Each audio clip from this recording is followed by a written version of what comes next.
Applications for city council candidates are due next Tuesday, but several current members have already announced they'll not be running again. Katrina Lynn joins us now to break down who's not looking to return to their seat and why.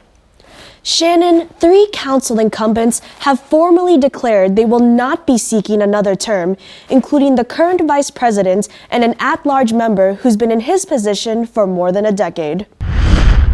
I've made a decision to not run for re-election. Catherine Emanuel has served on the Eau Claire City Council for more than 9 years and has served as vice president for the last 2 years. But in April, she says she's passing the baton to spend more time with her children and do some self-care. The other reason that I don't feel like we talk a lot about in leadership that I wish we would is I really want to be intentional about starting a season of rest.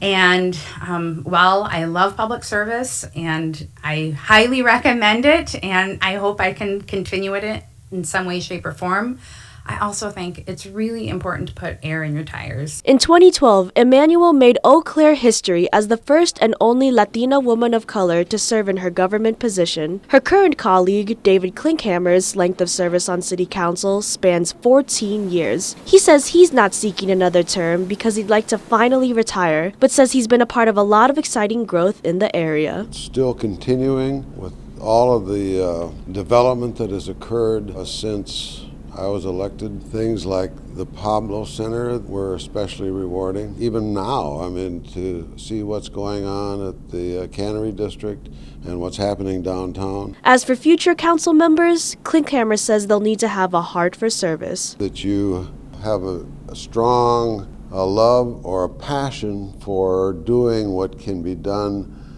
to maintain the quality of life that we have here. I encourage people to really consider public service, run for city council, seek some service with the board or commission. We always have opportunities to serve at the city of Eau Claire.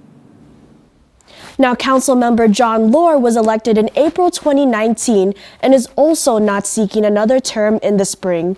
Meanwhile, incumbents Kate Beaton and Roderick Jones, as well as newcomer Joshua Miller, have filed to run. All right, thanks, Katrina. Applications for those interested in running for council are due next Tuesday, January 4th.